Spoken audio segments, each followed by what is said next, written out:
is Bean to Barstool, a podcast that looks at the intersections of craft beer and craft chocolate. My name is David Nilsson. I'm a professional beer writer and an advanced cicerone, and the creator and host of this show. The music for this episode is by my dear friend, indie folk musician Anna P.S. You can find out more about Anna's music in the show notes or at her website, annapsmusic.com. You can find links and information about our guests in the show notes as well. I hope you enjoy this episode of Bean to Barstool.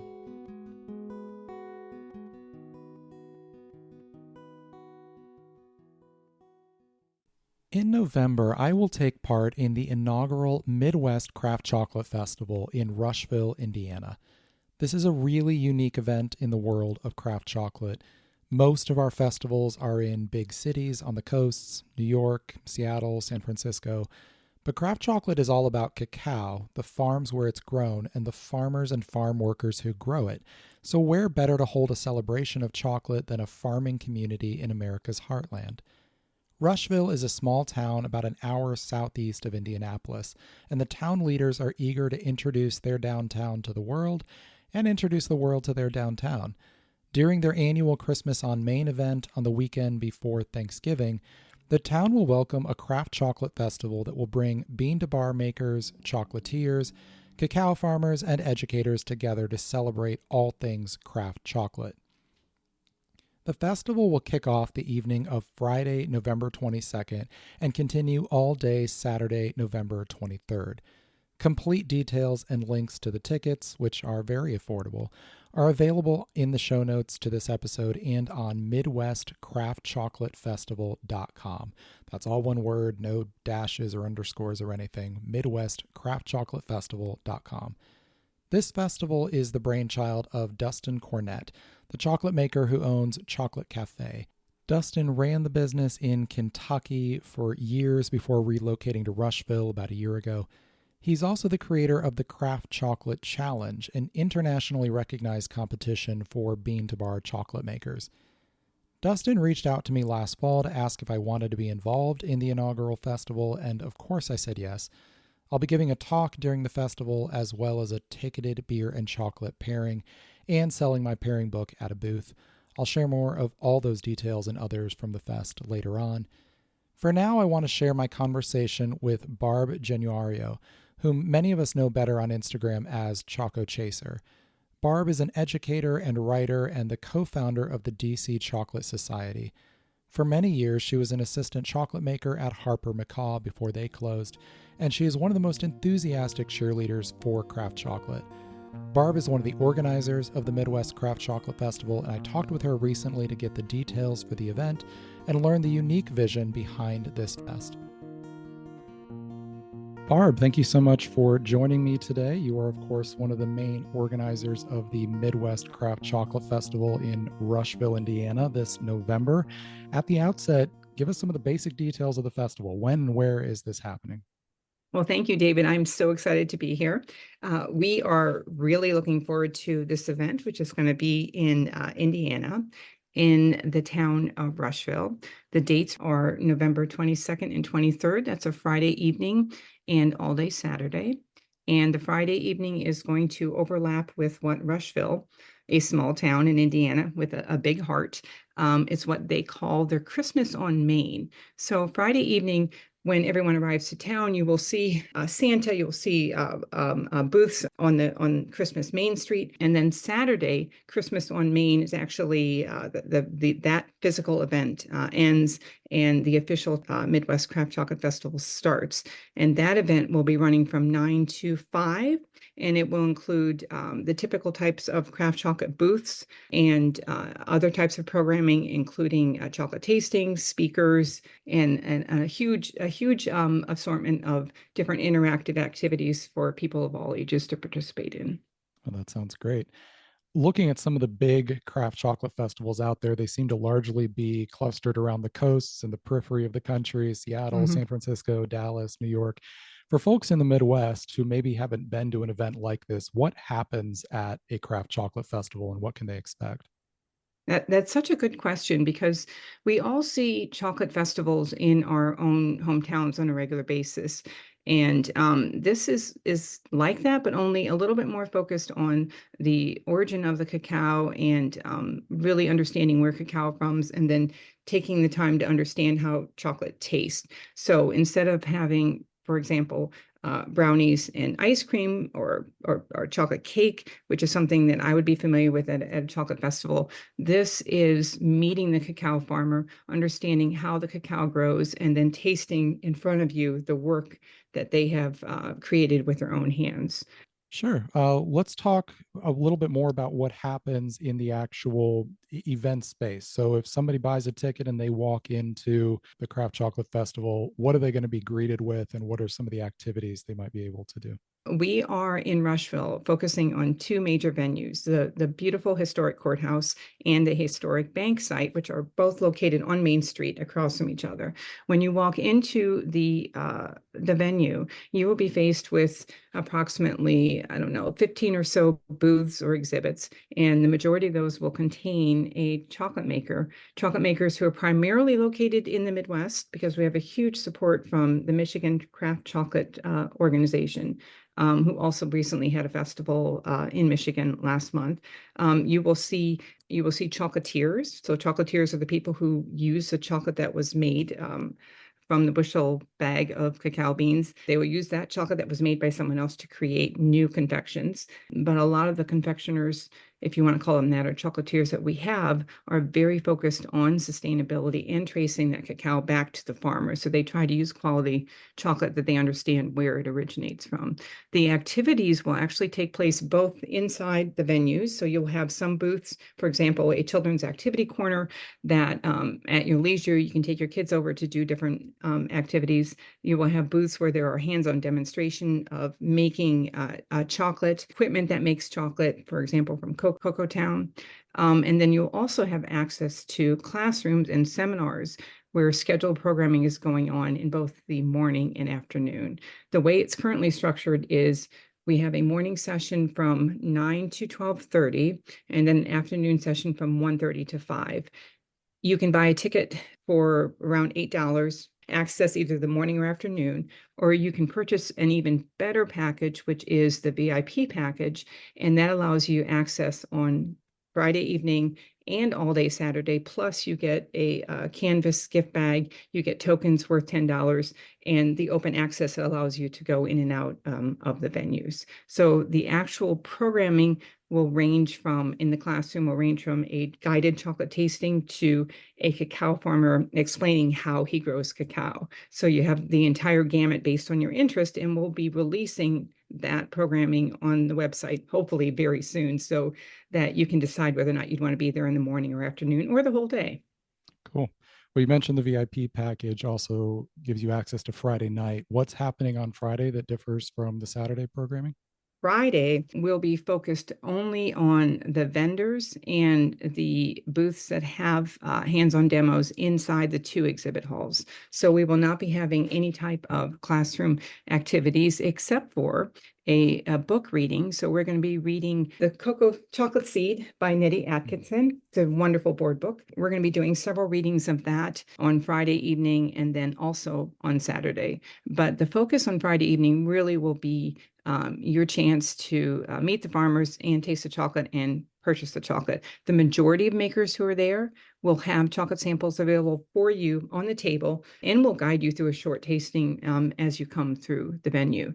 One reason we're not including a lot of the extra programming and classes on Friday evening is because of the Main Street, a Christmas on Main Street that I mentioned that is simultaneously going on in the town on Friday when Santa comes through.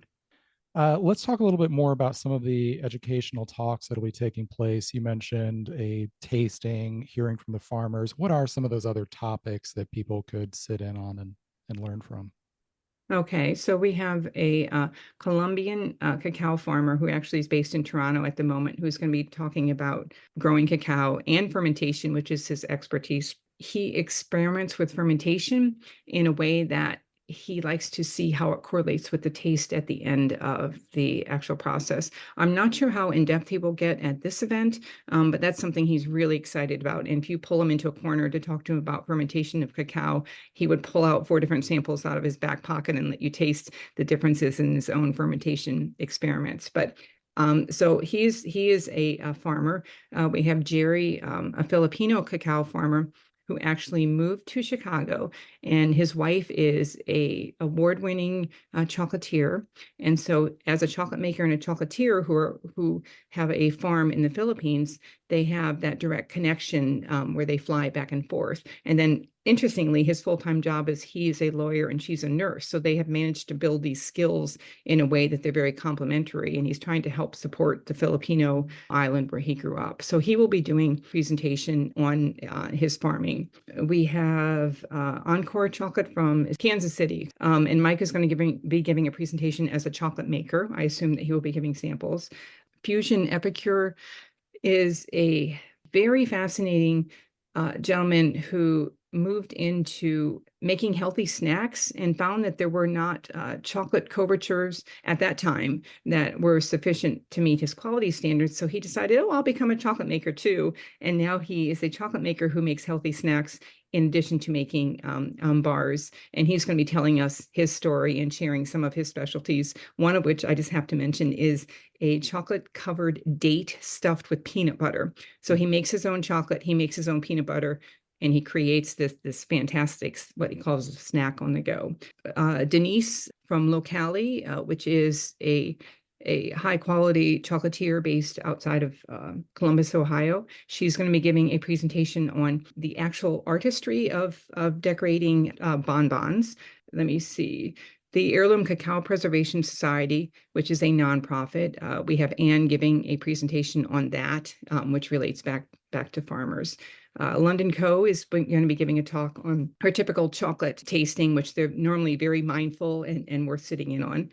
Mademoiselle Meal, who is a honey-focused, she's a beekeeper and a chocolate maker and chocolatier based in St. Paul, and she's going to be giving a presentation on the intersection of beekeeping and chocolate making, which I like that focus on agriculture there. Yeah. So Yohoya, who is a chocolate maker based in Honduras. Elmer Pinata is the farmer. He's coming up to bringing his chocolate and his cacao and talking about that. And then Lila from Cocoa Supply, who is our title sponsor, she is also giving a presentation. So we have that, the children's book reading, and then the beer and chocolate pairing by David Nilsson, which is an outside ticketed a session, but it is available on Saturday afternoon. Those are the main ones that we have right now. I suspect there will be a few more ones that will pop up as we finalize some of the attendees, but those are the ones that we're excited about right now. Great. Well, you've mentioned farmers several times. And of course, one of the main focuses of craft chocolate is returning that attention to the farmers who are growing and processing this cacao at places of origin.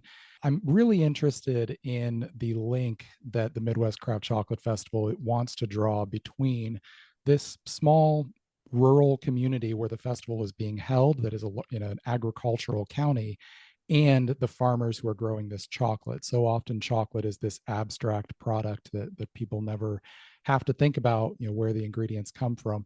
Talk a little bit about that link and how that is specifically going to be highlighted during this festival. I'll try to keep it short, but it's going to be tough because I'm so excited about the parallels. I think I need to start though with talking about the town of Rushville, because the town of Rushville is a small town with a huge heart, and they are used to thinking out of the box. A lot of this is due in part to the great people there, but also their mayor is visionary. His name is Mayor Mike Pavey, and he is relentless in envisioning what can be done. He doesn't think what can't be done. He looks at the opposite, what can we do? And in fact, there's a quote that he has on the website. When I go to the website, I just smile because their energy with doing the right thing and building community across the world is just amazing. And let me see if I can find this. So he says, Rushville is a city that refuses to be defined by outside expectations. Rushville is a city having fun, thinking differently, and being independent.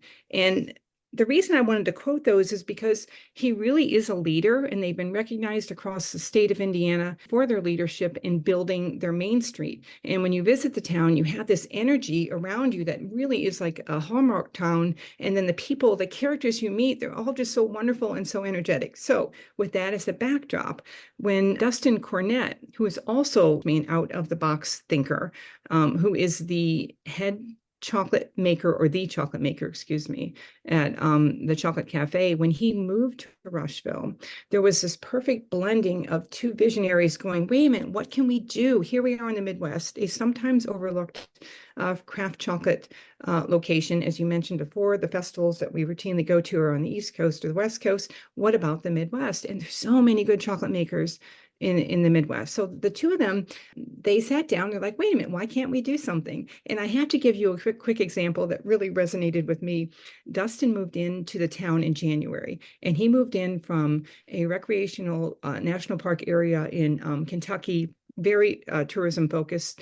And Dustin has a great experience in tourism and dealing with customers. But when he moved in the beginning of January of this year, when Dustin pulled up in his U-Haul to his new chocolate making shop, who was there to greet him but Mayor Pavey and his son, who helped Dustin unload the U-Haul to put all of his supplies into his new chocolate shop in January. It's just, I that tells you so much about how big their heart is. So circling then back to the agricultural focus, I have to comment that I am a child of a farm. I grew up on a farm in northwestern Ohio, and I think that shaped my perspective and also has helped with understanding how this all can fit together, which is why I feel really fortunate to be a spokesperson for this, because I can see all the perspectives melding together. I can see the parallels. In growing up, it was definitely a farmer is kind of unusual in that their livelihood is at the whims of Mother Nature and other forces out of their control that they rely on for both pricing and survival.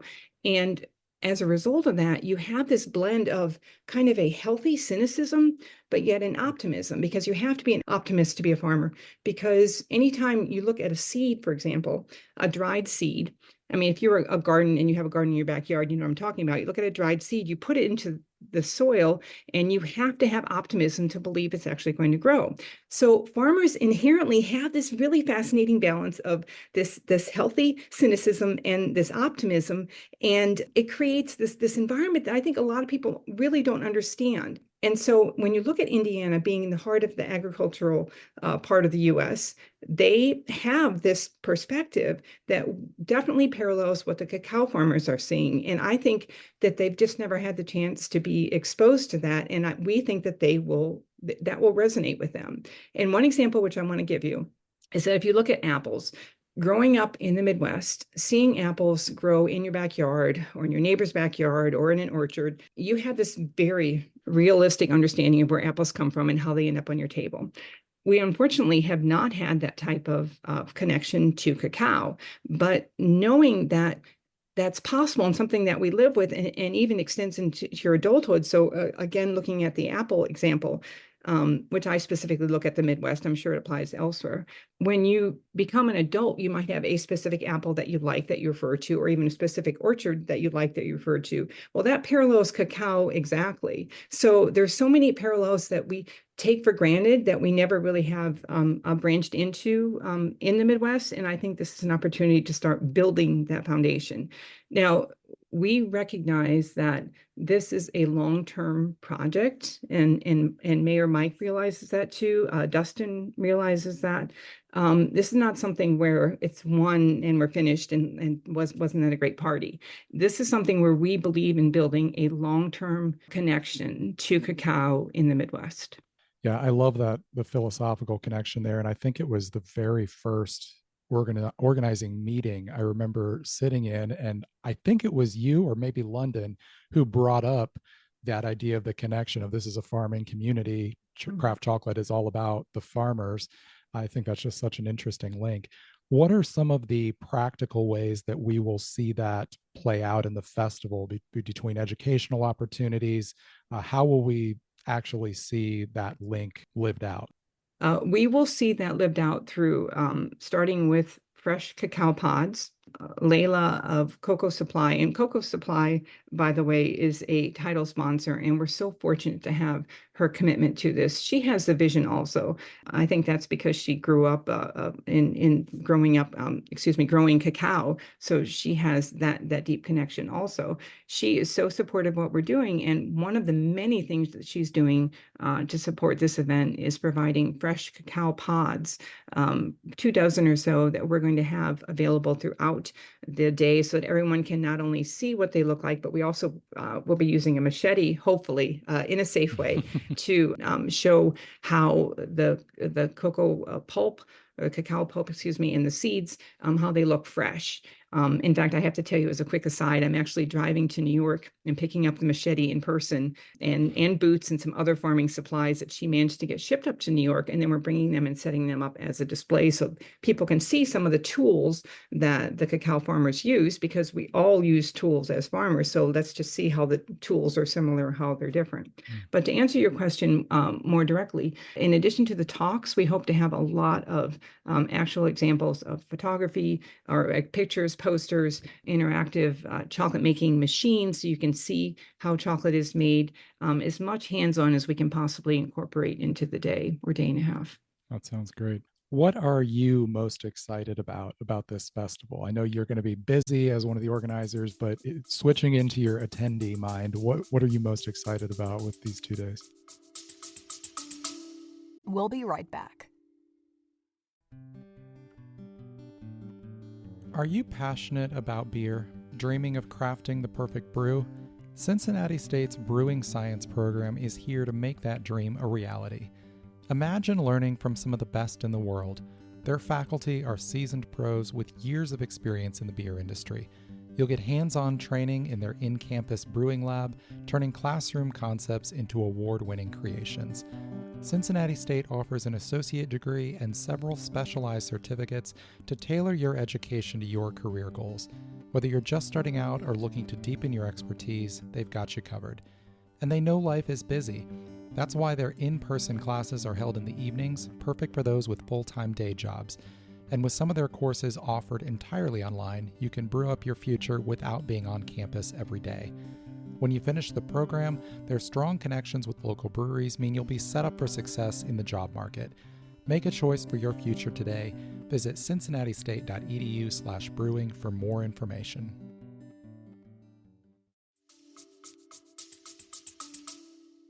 Oh my gosh, I have to admit, actually, as an organizer, the thing I am most excited about is spending Friday evening with the chocolate makers and chocolatiers after the event. We're having a chocolate gathering after the actual close of the vendors, and that dinner and event, which we're referring to as the Cocoa Connection, is something that I get most excited about, because one of my passions is not only chocolate, but building community and seeing the delight in people's faces and meeting other people that they've only talked with on Instagram or on the phone from around the world, and having them all meet is fantastic, because we're really fortunate that we have makers coming from across the globe. Although we're looking at a Midwestern focus for chocolate makers, we're excited and really honored that we have people coming from around the globe, chocolate makers and farmers, so that we're going to have this very diverse group of people, and many who haven't met. So being there and experiencing that energy is something that just it keeps me going. I'm really looking forward to that personally.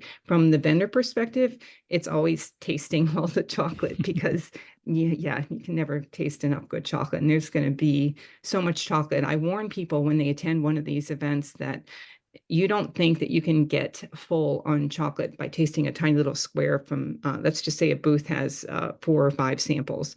You think, oh, I can't get full on this. Well, you become saturated with chocolate very quickly. So you will definitely have your fill of chocolate, even if you're only there for a morning or afternoon session. And your taste buds are going to experience something they've never experienced before. And your memories are going to be something that we hope will stay with you as you make more conscious decisions in purchasing chocolate.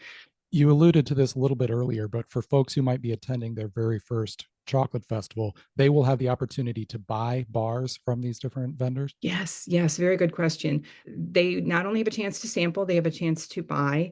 We hope that they are encouraged to buy. Sometimes it is a little bit of a different culture shock, because you have to think about it as perhaps buying a higher level beer or higher level wine. The chocolate that you're going to be tasting is something where we are passing the value on to the cocoa farmer. So your bar can cost anywhere from, I don't know, $8 to $10. And that's sometimes it's a sticker shock until you understand why that is, that's how much chocolate is actually worth. And we've been trained since childhood to think that chocolate has no worth, because it's always been underpriced, is a nice way to put it diplomatically.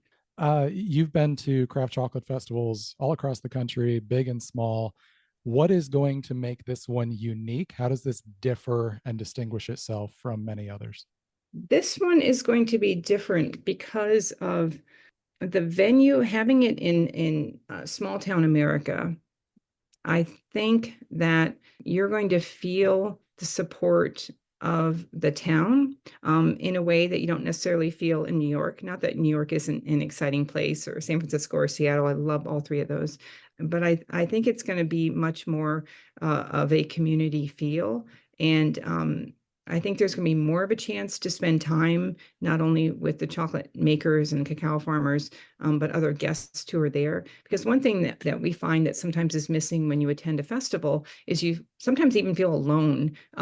You feel like, oh, this is great. And the person that you're with, oh, we're having a good time, but you don't necessarily connect with other people. And we're really hoping that the people who attend this are going to leave with a stronger feeling of connection. Again, not to just the farmers and the chocolate makers, but to the people around them. So you have the supportive community of being like, oh yeah, have you tried this bar? Or now I know why bars are so expensive. And we just want this to be more of a topic of conversation and not just something that's considered elite, because it's not elite. It's just a way of life that we have not been exposed to in our past.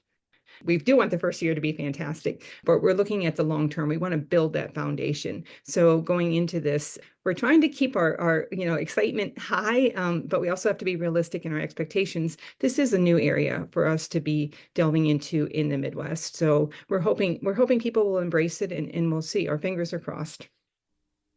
The list of vendors at the Midwest Craft Chocolate Festival is still growing, but is already full of exciting names. Maverick Chocolate, Dwar Chocolate, Chocolate Thunder, Fjorden Chocolade from Norway, Yajoa Chocolate from Honduras. They'll all be there. A number of other craft chocolate makers are coming, as well as cacao growers. Cocoa Supply, an Ecuadorian company who supplies cacao nibs, pulp, and other ingredients for makers and brewers in the US and Europe, is a major sponsor of the festival, and they'll be bringing cacao pods, a machete, and other hands-on illustrations of how cacao is grown and harvested. You can check the show notes and the festival website for a full list of vendors. As Barb explained, there will also be fun and educational talks throughout the day on Saturday for folks who want to learn more about cacao and craft chocolate. The list of those talks is in the show notes and on the website as well. At 11 a.m. on Saturday, November 23rd, I'll be giving a talk titled From Bean to Barstool and Back: Collaboration and Commonality Between Chocolate, Beer, and Spirits. As regular listeners of this show and readers of the Bean to Barstool blog know, craft chocolate has much in common with artisan beverage segments like craft beer and small batch spirits, and we're seeing more and more collaborations between the two.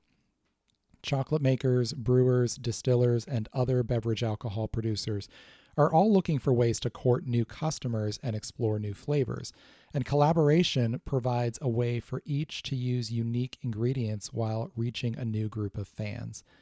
In this 45-minute talk, I will explore what craft chocolate makers have in common with craft brewers and other beverage makers, and how these artisans are working together in exciting and delicious ways. I'll be available to answer in-depth questions about many of these collaborations and processes, but the tone of the talk will be fun and conversational, helping casual chocolate fans of all knowledge levels find new bars to get excited about and learn a little bit about adult beverages as well. This talk and all the others are included in the cost of entry to the Midwest Craft Chocolate Festival. On Saturday afternoon at 2 p.m., I'll be leading a separate ticketed beer and chocolate pairing in conjunction with the festival at a business just down the street from the main location. As you know, pairing beer and chocolate is one of my main areas of focus, and my book, Pairing Beer and Chocolate, just came out earlier this year as the only book in existence on the topic. Craft chocolate and craft beer offer a world of flavor possibilities for pairing. While wine and chocolate often get more pairing attention and absolutely can pair beautifully together as well, beer and chocolate pairing is something of an undiscovered frontier for many, with exciting and elegant flavor unions just waiting to be explored. In this guided tasting, I will be walking attendees through 4 excellent courses of beer and chocolate. I'll talk about the ingredients and processes behind each beer and chocolate and walk everyone through a full sensory tasting of each pairing. You'll have the chance to ask questions about the beers, chocolates, and pairing principles involved during this fun and educational event. Tickets for the pairing are separate from festival admission, but are available for sale on the same ticketing site, which can be accessed from the show notes for this episode and the Midwest Craft Chocolate Festival website. I'll have copies of my book for sale and signing if desired at the pairing. I'm also going to have a booth set up in the main festival hall selling my book and some cacao photography, and I'll have some educational materials there as well about the intersections between craft chocolate and beverage alcohol. I mentioned Cocoa Supply a bit ago. CEO Lila Carvajal Urker has been on the Bean to Barstool podcast several times in the past, once to talk about the background of her company and their focus on providing excellent cacao nibs for craft breweries, and once to talk specifically about the cacao fruit pulp products they've developed for brewers and other beverage makers. I'll link to both of those interviews in the show notes. Cocoa Supply is the title sponsor of the Midwest Craft Chocolate Festival, and I reached out to Lila recently to ask what has her excited about the festival. Since so many of the major chocolate fests are in big cities on the coasts, I initially asked her why Cocoa Supply was eager to attend and support a brand new festival in a small town in Middle America. We'll be right back. Hey everyone, my book on pairing craft beer and craft chocolate is available now on Amazon and on the Bean to Barstool shop. Pairing Beer and Chocolate, a guide to bringing the flavors of craft beer and craft chocolate together, is out now. This paperback book explains the process of pairing beer and chocolate, includes a guide to hosting a pairing at home, walks through dozens of beer styles to provide style-by-style pairing guidance, and gives room for taking your own pairing notes along the way. This is the only book on pairing beer and chocolate available. Grab your copy now at the link in the show notes or on Amazon. If you manage a tap room, bookstore, chocolate shop, or cafe and want to stock the book, get in touch about our easy wholesale process. Beer and chocolate belong together, and this book is your guide to getting the most out of every pairing.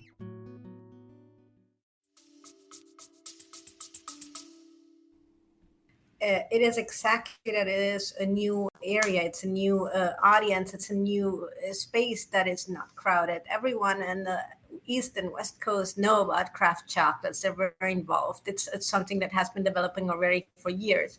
And I find it extremely exciting to be able to tap another audience that we, again, has always been considered, oh, well, I don't know if there's enough interest, the density per land there is much smaller. So it's normally not something that companies try to invest or the marketing. And I do think that it is extremely important. And the more we have been talking with Dustin about it and Barb, the more excited we're getting because there's a big also farmer culture in the Midwest. So we are always talking about farmers. We're always talking about how important it is to support craft businesses because it also involves these communities. And the more we're talking, we're seeing how this bond could be extremely exciting and something that they can relate and understand much easier probably than the big cities in the East and West Coast. Yeah, that's the component of this festival that I'm most excited about, is that they are putting such an emphasis on agriculture because it is such an easy way to make it tangible and understandable, because chocolate is so often so abstract. People don't know where it comes from, what the ingredients are. And this being a farming community, Rushville, I think that's a great way to be able to build empathy and understanding there. So what is Cocoa Supply's involvement in the festival going to be? What are you going to be doing there? Sure. Well, at the beginning, when Dustin came with this, we were like, okay, we want to be the sponsors. We also sponsored the first craft chocolate festival in Australia. So we like to be part of any journey, any trailblazing towards new audiences. We think that it's part of our responsibility, actually. We are part of this journey. We cannot just tell our craft makers, well, this is ethical, now you sell it. We have to really help everyone to educate the final consumer. So our involvement at the beginning was just to, okay, we would like to sponsor. Normally during this time of the year, there's a lot of things going on in the chocolate business. It's Christmas is coming, and then it's like our highest season. But the more we were talking and getting into it, the more we found opportunities to help to get even more involved into this festival. As much as Dustin was the initial idea, and Barb's, and they came up with great ideas. But the more and more we were talking, they were like, well, can you also help us to do this connection with farmers? And I was like, of course. So we brought machetes, buckets, everything from farms from Ecuador to create this like display where farmers can see what the other farmers are doing, because then they can relate. We're going to explain a little bit. We were talking about the commodity exchange, and in the Midwest you have corn and soy, so they know exactly what we're talking about. I think even more so than the bigger cities. And we want to create this idea that chocolate is not necessarily just this luxury item that is high end, that is for elite consumption. It is actually something as their own products that end up going into any of their home bakeries, craft chocolate, beers, anything that consumes. It's something that we have been able to get more and more involved with, bringing more of this knowledge from the farms towards the festival. So at the beginning, it was just a sponsorship. And right now, it's really a whole program and a whole interaction with the farms in the Midwest, and try to create this bond. So right now, we're fully involved. It started with a sponsorship. Right now, we're getting into tasting kits also for chocolate makers with fruits and so on. So we're trying to make it the festival. I think it's going to be a gigantic success because of that, because all of us that are involved in it are so excited and so driven to make this. I think it's the first time that we're really going from farmer to farmer, and I think that's just exciting. Yeah, I think that is really cool. Barb had mentioned you might be bringing some cacao pods that people will be able to handle as well. We will. They're coming last minute, so keep fingers crossed that nothing happens in custom. But yes, we're bringing cacao pods. We're bringing also the pulps, the freeze-dried and the puree. We're also bringing the different products as we do the derivatives and not the final products. And we're going to explain a little bit the process. What we had, what is interesting is normally we try to keep a little bit the technical part out of it, because it becomes too involved, or it's just not of interest of the audience. In this case, I think a lot of people in the Midwest know what a hydraulic press is. So it is something that we will say, well, same way as soy is pressed, this is pressed. And I think it will resonate with them easier than in our other audiences. So yes, it's not only the fruit so that they see it. It's not only the tools of the farmers, pictures, of course, but it's also the idea of how the process is done in a way that for them is, I think it's going to be something very relatable to their product. Yeah, I think that's such a dynamic way to do that. What are some of the other things that you're excited about just as an attendee, since you'll get to be at the festival? What are other things you want to see? I'm going to be in the first time in one of your pairings. So I'm really excited about that. So that's one of the things, because for me, of course, anything that's novel or any new way of using cacao or any of the ingredients or chocolate is exciting. But for me, it is really I'm looking for the feedback. This is a new audience, and I think that this is an audience that I'm going to like very much, because I'm also going to be more related to them. I want to learn about the farming in the Midwest. I don't want to just go and teach my part, which is what I know about farming and from Ecuador in the land. I'm really going there as a sponge to absorb as much as I can from what the farming is in the Midwest. And I'm super excited about that. Yeah, that sounds really cool. So most of the big craft chocolate festivals are in major cities on the coasts, New York, Seattle, San Francisco. This is in a very small town in rural Indiana. What does it mean to be able to have a festival like this in a small town like that, both for the town itself and for outsiders who might be coming in? I do think it's a perfect window and opportunity of interaction between two different worlds. I do think that for anyone that's coming to Rushville, including myself, that comes from a bigger city or that is somehow normally involved into festivals that are big and organized by larger events, going to a town where there's really not even much lodging. There's hotels are, I think, a few miles away. I do think that if this becomes, and I'm pretty sure it will, a successful event, it is something that's going to become part of their tradition. It's going to become part of, I think everyone in Russia is going to be extremely proud to have a festival that is drawing international attention, not to mention the event itself in the town is going to bring a lot of movement. I know the local municipalities involved, everyone. It's something new for everyone. It's exciting. And I do want to think that at some point we're going to make Rushville very proud to be the holder of the Midwest Craft Festival. I think that's something that is going to go down in history. Let's hope so. I know the festival organizers are very grateful for your sponsorship, and I cannot wait to finally get to meet in person and enjoy this festival. Likewise, and I'm also extremely grateful. I mean, it is something that I do think is going to be a win for everyone involved. And super excited about the community, super excited also to meet Dustin for the first time, you people that I've been in touch already for over a year. It's going to be exciting to bring this together. I absolutely love the emphasis the festival organizers and sponsors are putting upon farming and agriculture as a bridge between this town in a farming county in the Heartland and the folks who grow and process the cacao for our favorite chocolates. Not only does this help to make the difference between craft chocolate and mass-produced brands more tangible and understandable, it also generates empathy and understanding between people from very different parts of the world. The Midwest Craft Chocolate Festival is not the largest craft chocolate festival out there, but it is truly unique in this path of education and empathy, and the focus upon personal stories and the connections they can provide. I'm excited to be part of it as a speaker and excited to attend.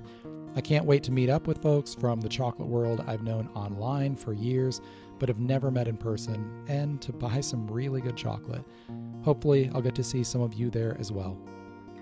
All the details for the first annual Midwest Craft Chocolate Festival are available in the show notes for this episode, as well as on MidwestCraftChocolateFestival.com. I'll also be posting about it more on social media, so follow Bean to Barstool on Instagram or Facebook, and follow the festival on those sites as well. Reach out if you have any questions about the fest. Thanks to Barb and Lila for coming on the show today, and to all of you for listening. I hope you enjoyed this episode of Bean to Barstool.